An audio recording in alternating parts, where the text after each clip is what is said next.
Please welcome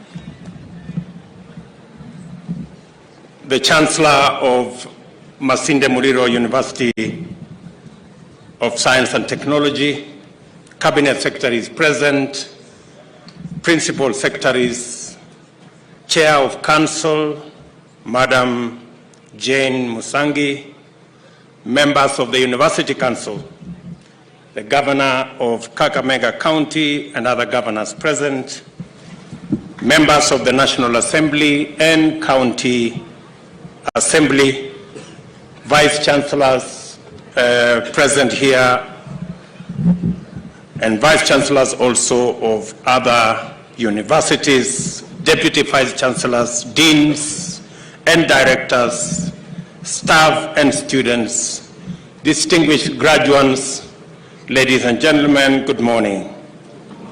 I'm Jambo.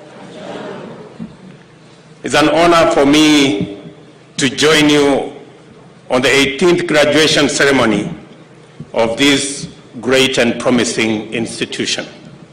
We are all congregated here because hundreds of young people have been working hard, exercising their imagination and testing possibilities in pursuit of their lifelong dreams to build their careers and to work their way into life. For them, today marks a milestone of tremendous significance in their lives. I therefore congratulate all the graduates on their fine achievement, and your aspirations have been vindicated and your dreams are on course to being a reality. The future and its promise awaits, and you have been tried, you have been tested, and found ready and able to go forth. I congratulate each and every one of you. I want you to feel appreciated, encouraged, and supported today and always.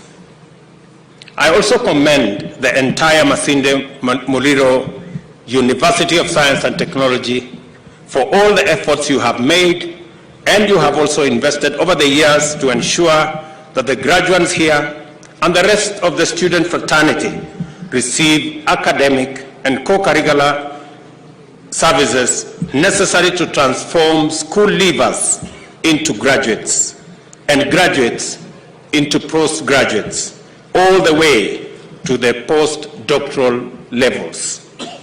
Your hard work has brought many young Kenyans closer to their dreams. To that extent, you have taken this nation as near as possible to its vision. This is therefore a momentous day to celebrate meaningful achievements, and everyone concerned should be truly proud. I join you in this celebration. It is particularly encouraging to participate in an event like this, which demonstrates the determination, resilience, and innovation it took Masinde Muliro University to continue discharging its mandate despite the uncertainty and disruptions occasioned by the COVID-19 pandemic. There are lessons to be learned and to be drawn from this experience and the significance of this ceremony in that context. On this Kenya National Innovation Week, I encourage the university community to deliberately and deeply focus on how to aggressively extract various learnings from the pandemic experience to inaugurate a tradition of innovation and resilience. There are firms and other organizations throughout the world which reimagined their existence and purpose, and not only thrived during and after the pandemic, but have also emerged much better than before. We must cast our eyes afar and identify the fundamental principles and strategies which enable them achieve this admirable feat and walk in their footsteps. For many reasons, we face a future filled with disruptions from diverse threats, many directly or indirectly connected with human activity. Conflicts, the triple planetary crisis of climate change, air pollution, and biodiversity loss, conflict and poverty are some of the salient drivers of future disruptions. We are witnesses to the impacts of climate change, which have denied us rain for so long that the Horn of Africa is experiencing the worst drought in 40 years. In many parts of the region, including Kenya's arid and semi-arid rangelands, which cover over 70% of the national landmass, the devastating drought has no precedence in the era of documented records.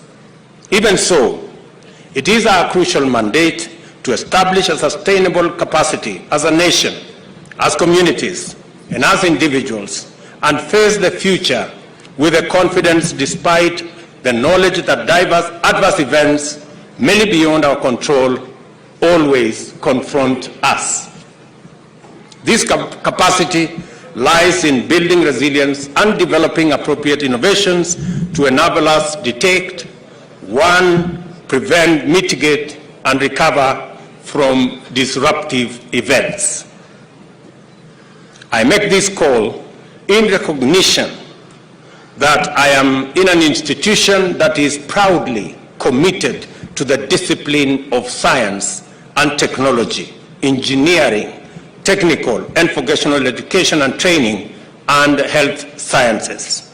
I am also keenly aware that the majority of this congregation is made up of the generation famously known as the digital natives. This is the cohort which was born into the era of modern high-tech and have lived their entire lives during the fastest technological transformation, and for them, virtual reality, nanotechnology, automation, and artificial intelligence are not mind-boggling imaginations, but essentials of a normal life. This is therefore the right place to challenge Kenyans to go into the depth of possibility by employing scientific techniques, scholarly discipline, and modern technology to find answers to the hard questions of our time and develop appropriate solutions to the pressing problems hindering us from making progress. For example, I am looking forward to Masinde Muliro University engineering our financial setup so that we can sort out the challenges facing Mumia's Sugar Company. I am looking forward to working with institutions of higher learning in this region to unravel what we need to do for a gold refinery to be established in this region. I am looking forward to working with institutions of higher learning so that we can tap into the resources of granite in this region and find the mechanism for value addition so that we can be able to harness the resources we have for the development of our country. Masinde Muliro University of Science and Technology must lead the way in exploiting the opportunities presented by the crisis we face, thereby enhancing our society's overall ability to reimagine and reinvent itself in the face of all the threats. This, it seems to me, is the implicit challenge at the heart of the university's vision and mission. And it is my belief, and that of the government of Kenya, that institutions of higher learning like Masinde Muliro and all our other universities should be the confluence of all our communities and the convergence of our cultures and traditions and the epitome of academic excellence and not ethnic conclaves. We are looking forward to the universities and other institutions of higher learning being the hub of the development of our human capital, the most precious asset that we have as a nation. And it is my vision that Kenya shall be the country that will provide the most modern, sharpened, and intellectual human capital to serve humanity, starting with our continent. And I have said that I am looking forward to, in another 3 years, our human capital being the single asset that earns us our foreign exchange. I expect institutions of higher learning like Masinde Muliro not only to train, but to also focus on how the men and women they train will find opportunities locally, regionally, and internationally to contribute their talent, the knowledge, and the expertise that they have acquired in this institution towards the development of our country, our region, and our globe. I am greatly encouraged by the abundance of potential arising out of these institutions' core identity as a science technology university, by its decisive community orientation and strong focus on understanding the immediate challenges faced by wananchi. This bottom-up approach to the academic agenda of teaching, learning, research, and development and training demonstrates profound capacity for transformative socio-economic development. And Mr. Vice Chancellor, you and your team, the community here, the government of Kenya, expects that this university will contribute meaningfully to the socio-economic development of this region by giving us the intellectual capacity to be able to unravel some of the challenges of our time. For the university to achieve this and its health scientists' unmistakable potential, there is need for a teaching and referral hospital to anchor the implementation of its mandate and enhance special focus on mental health, substance abuse, community health, and infectious diseases. I applaud your endeavor to work both with the county government of Kakamega, and yesterday I had the opportunity to visit the hospital that Kakamega County government is building across the road, and I have committed that the government of Kenya will support the county government of Kakamega in making sure that that huge facility is not only completed, but equipped appropriately, and it is made also available as a teaching and referral hospital for the Masinde Muliro University College of Science and Technology. And I look forward to a framework being worked out so that the students in this great institution can benefit through research and attachment and all the other facilities to ensure that we generate the best human capital in our medical field from Masinde Muliro University of Science and Technology.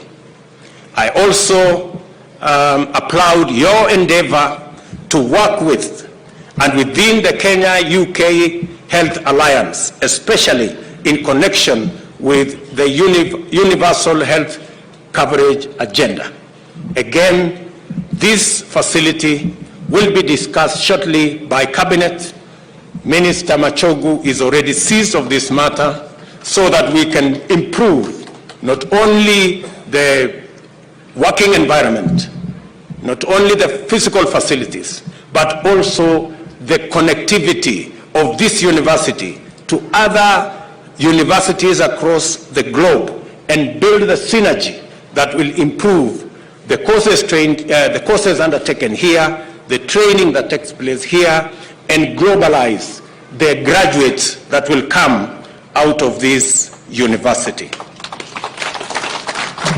A commitment to strategic collaboration with partners in the private, public, and international sectors informed by robust philosophical underpinnings can empower the university to steward the blossoming of ideas, visions, and aspirations into enhancing innovation, technologies, and enterprise.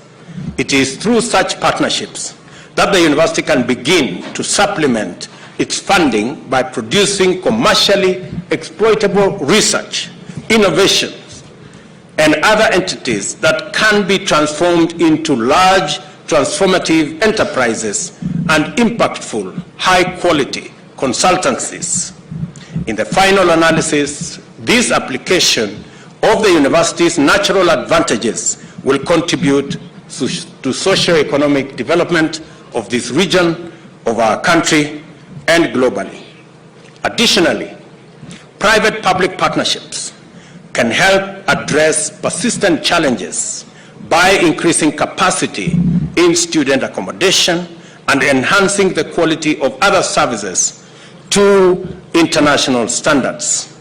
And on this account, I want to ask all our universities, beginning with this great institution, to work with our Ministry of Housing so that we can give you the template and the mechanism for the construction of the hostels that you require to host all our students instead of our students living in deplorable, informal areas. And I have asked the Minister and the PS responsible to work with you. We are going to give you the mechanism and the template and organize the private sector to work with the universities so that we can develop at least 10,000 hostels here in Masinde Muliro University, because I am aware that you have the land to achieve that. And also, I want to commit that the land across the land across here, which was given by the government of Kenya to the university, and which I am told that there are people who want to pretend that they own that land. I want to tell the university the commitment of the government of Kenya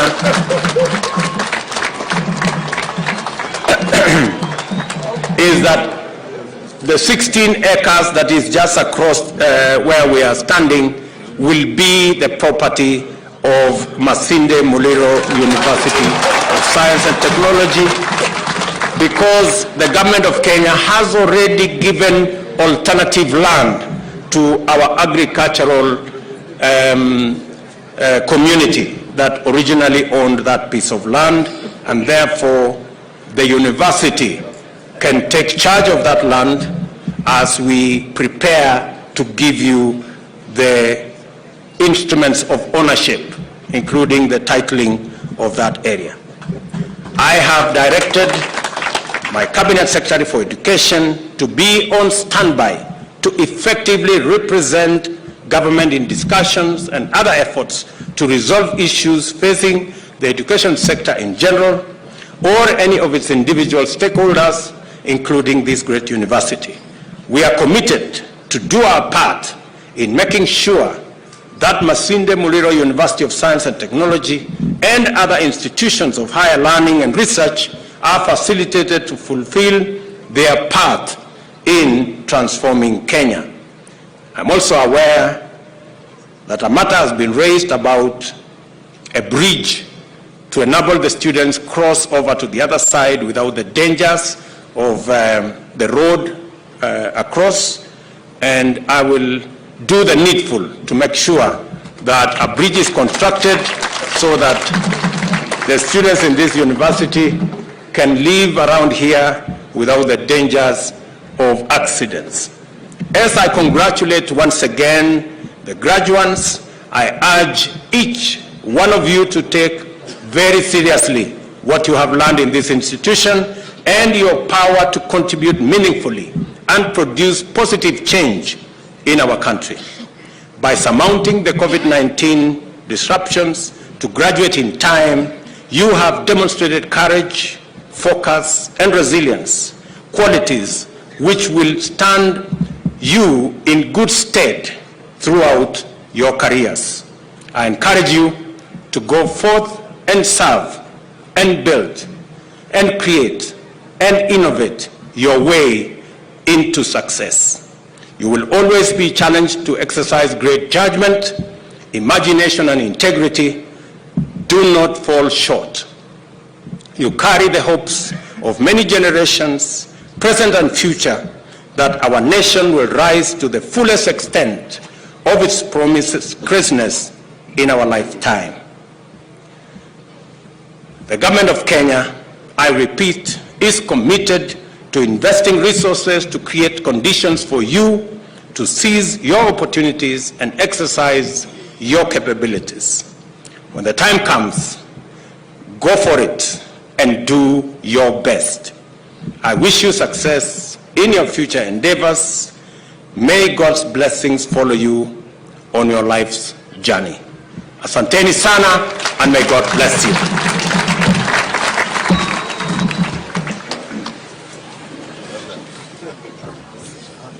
Ladies and gentlemen, a round of applause to His Excellency the President. The Premier of the Right.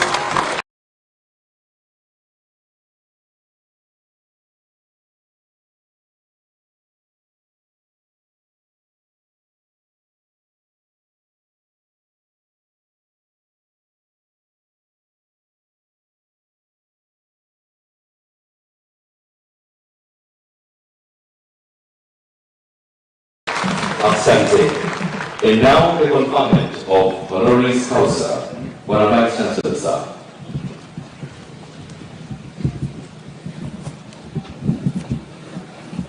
And peacemaker, who is famously known as a safe pair of hands.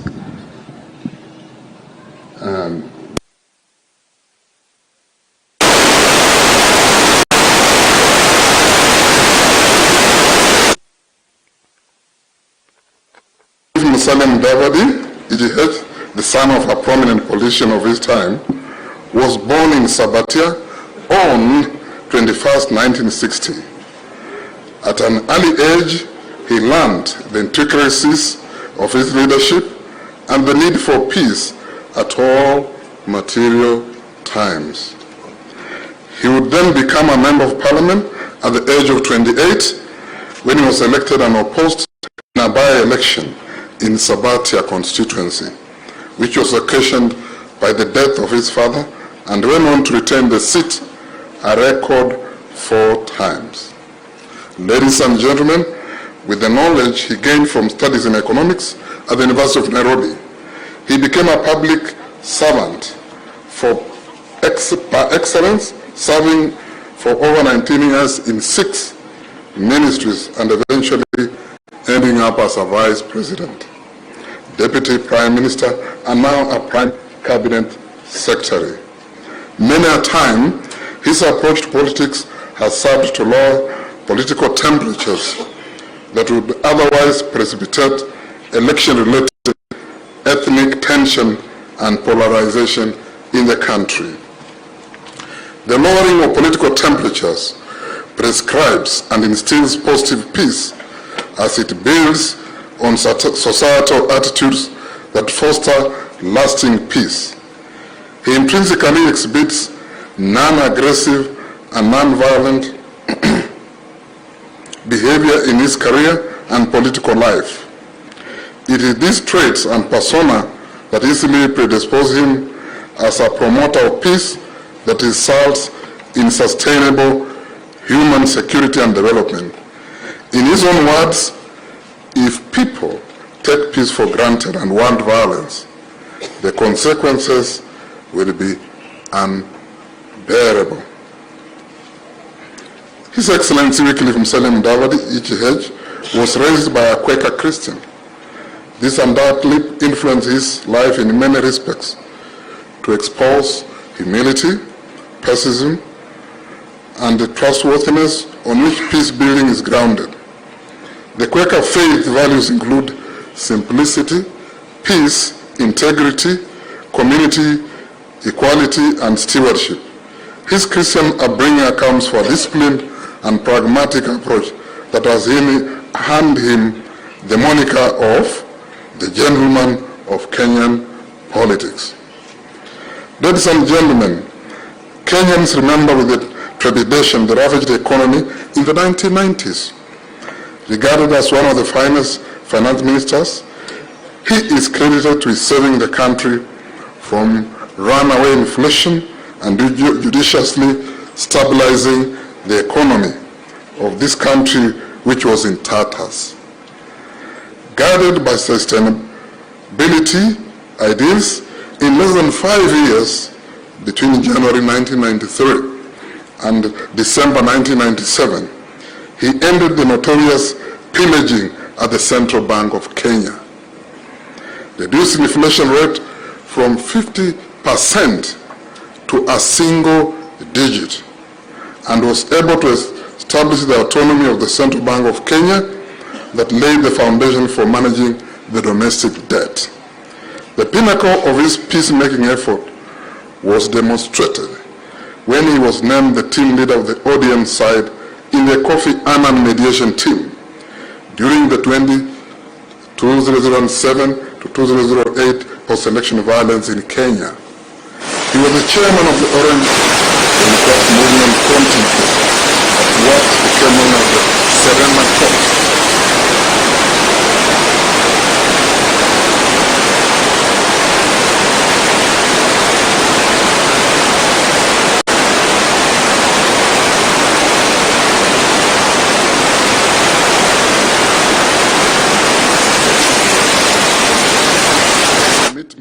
To end the mayhem, he was able to successfully mediate between the Kenyan counterparts and contributed immensely to end the post-election violence.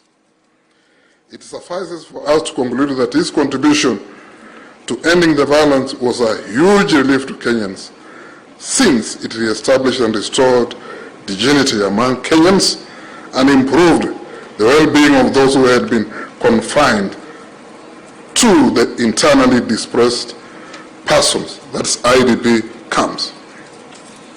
The peace-building momentum that followed thereafter degenerated and restored calmness in what had dodged post-election violence, hotspots which in return secured sustainable development.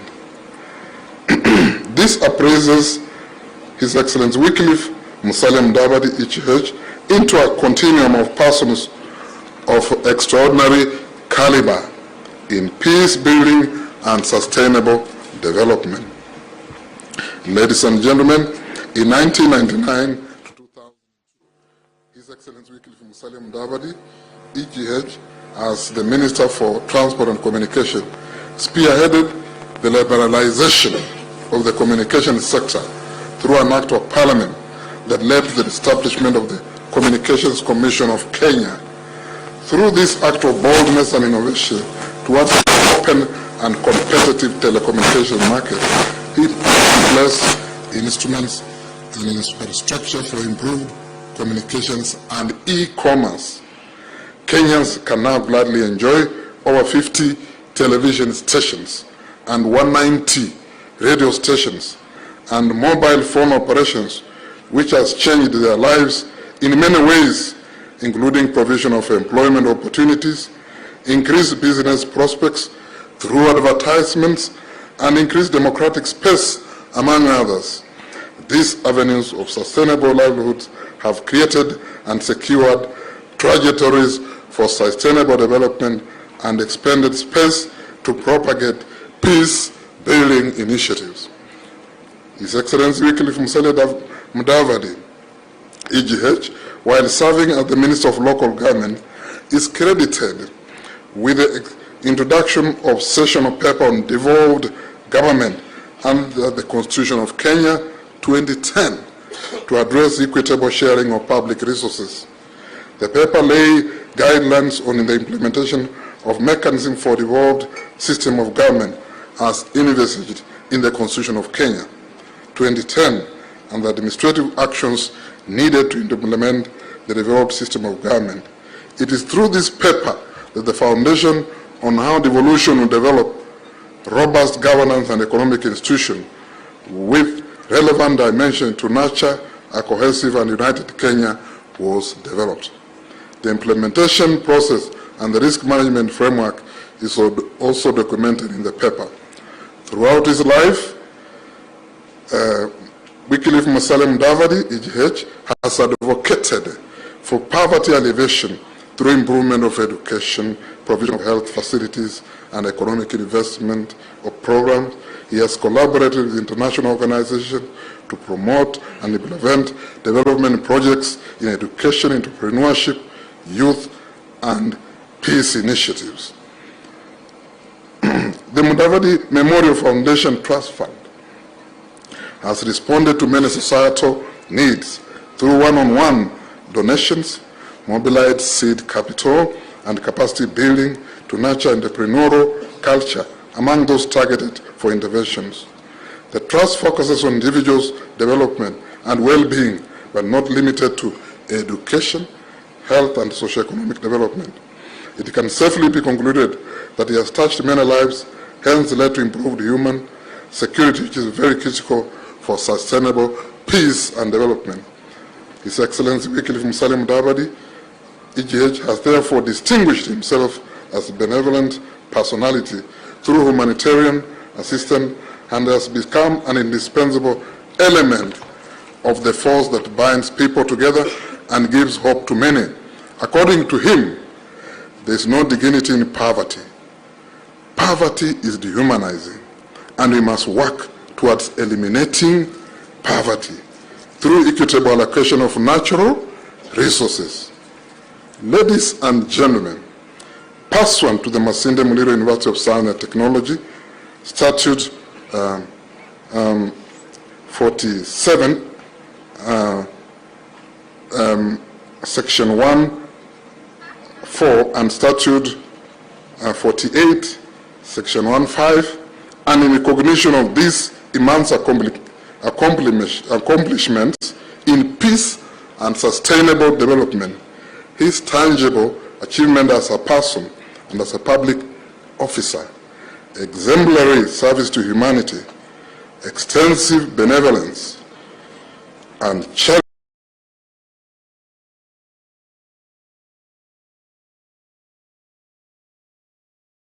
work, the university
honoris causa in peace and sustainable development. After he has been robed, His Excellency Honorable Wycliffe Musalia Mudavadi will be conferred with a honorary degree.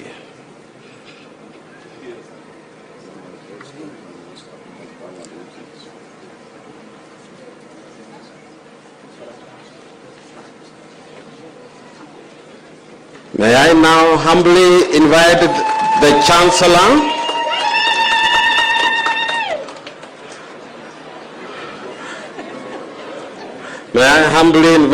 Chancellor to move forward and cup the recipient of the honorary degree.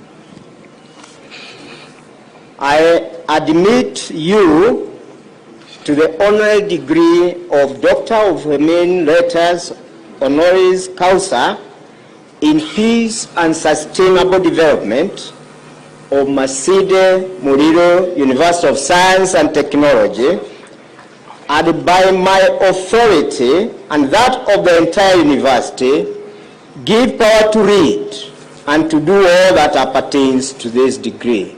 Congratulations. And now, ladies and gentlemen, Dr. Wycliffe Musalia Mudavadi.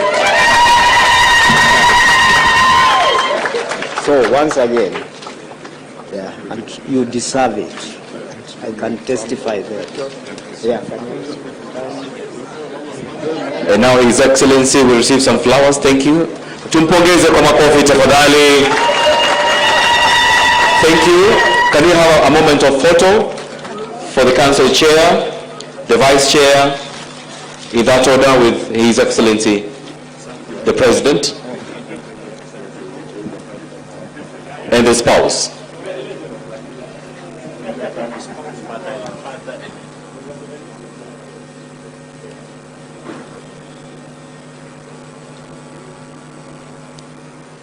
Thank you very much, Your Excellency.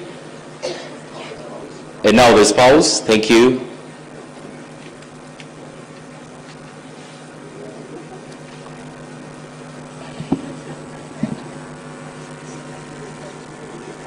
Thank you very much, Your Excellency. The DVC. Thank you. The speech. Thank you. Your Excellency, sir, may I now humbly invite His Excellency Dr. Wycliffe Musalia Mudavadi to give the acceptance speech.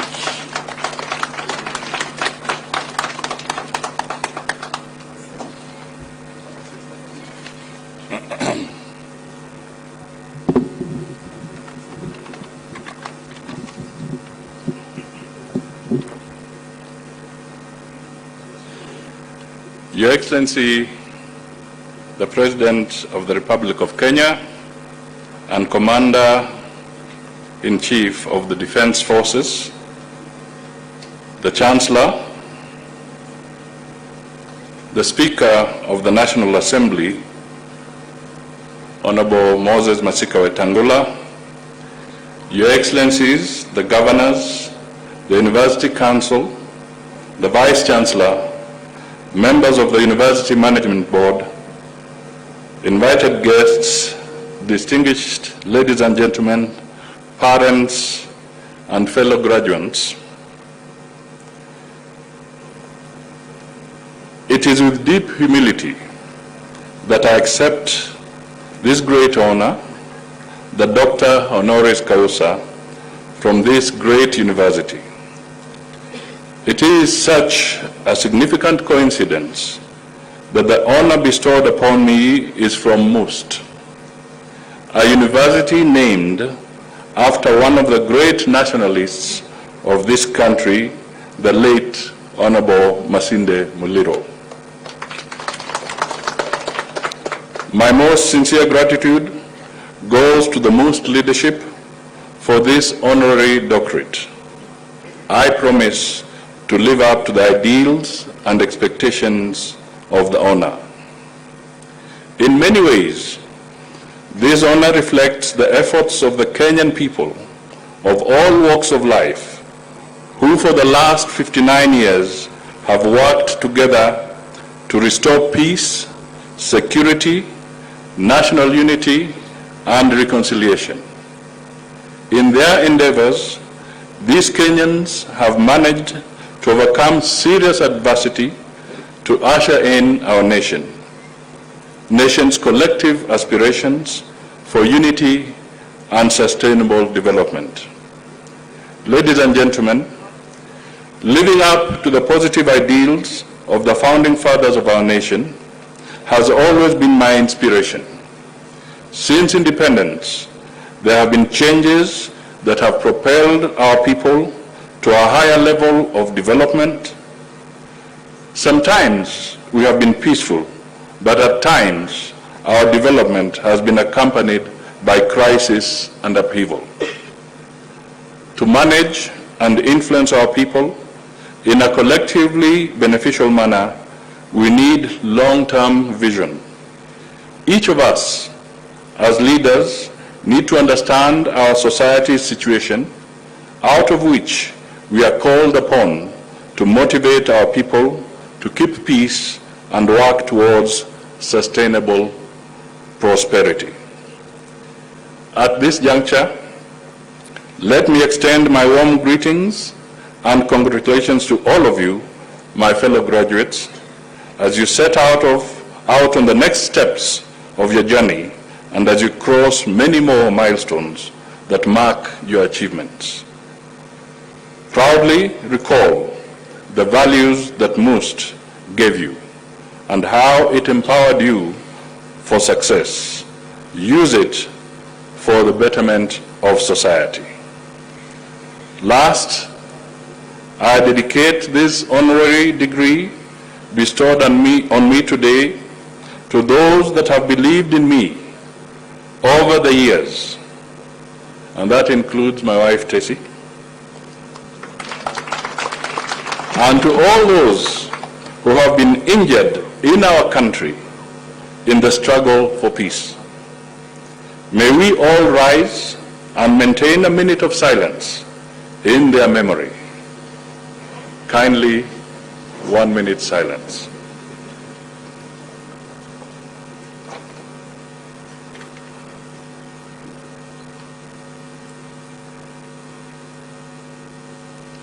Asanteni sana. You can be seated.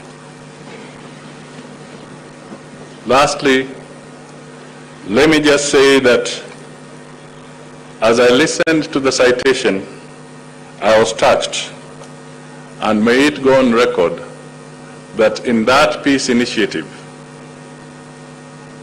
that is referred to at the Serena talks, we sat there for 42 days with the now President of the Republic of Kenya, Dr. William Samoei Ruto, and the Speaker of the National Assembly, Honorable Moses Wetangula, who is also here, and others who are not here. Thank you, because we all worked together. Asanteni sana. I am now a Mustian. God bless you. Thank you, Dr. Musalia Mudavadi. Now the DVC Academic Affairs.